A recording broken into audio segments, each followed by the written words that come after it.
শেখ হাসিনা কেন বিমানবন্দরের নামটা চেঞ্জ করলো, কেন করা লাগলো?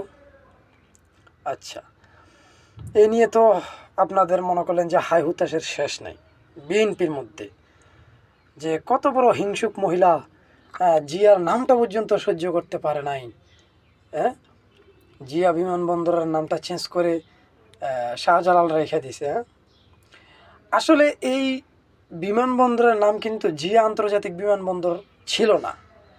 জিয়া বিমানবন্দরের নাম জিয়া ছিলই না, এটা ছিল ঢাকা আন্তর্জাতিক বিমানবন্দর। ঢাকা আন্তর্জাতিক বিমানবন্দর সেটাকে জিয়া আন্তর্জাতিক বিমানবন্দরে নাম দিছে কে? নিশ্চয়ই বোঝার বাকি নেই যে কে দিতে পারে।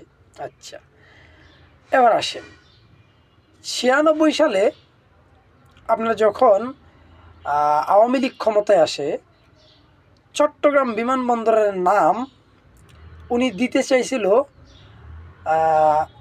আব্দুল হান্নান বিমানবন্দর। আব্দুল হান্নান হয়েছে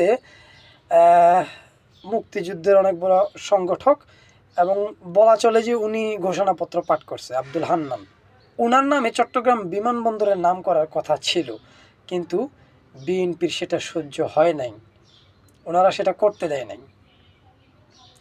যাক, পরবর্তীতে ওনারা কি করলো, এই আব্দুল হান্নান বাদ দিয়ে ওনারা এটার নাম রাখলো শাহ আমানত বিমানবন্দর চট্টগ্রাম, যেটা শাহ আমানত বিমানবন্দর। এটা কি শেখ হাসিনা মাথায় রাখে নাই? রাখছে। শেখ হাসিনা তো শেখ হাসিনার বাপের নামে করতে চায় নাই, শেখ মুজিবের নামে করতে চায় নাই, একজন মুক্তিযুদ্ধের সংগঠকের নামে করতে চাইছে, সেটাই আপনাদের সহ্য হয় নাই।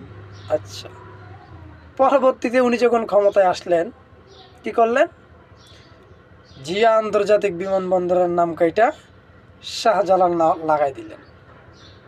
এটা কি খারাপ হয়েছে? খারাপ হয় নাই। তোমার বাপের নামও থাকবে না, আমার বাপের নামও থাকবে না। তুমি যখন এটার পীরের নাম দিছো, আমি ওটা পীরের নাম দিছি, শেষ কথা। এটা রাজনীতিটা এনো না, এটা হচ্ছে শেখ হাসিনার ব্র্যান্ড।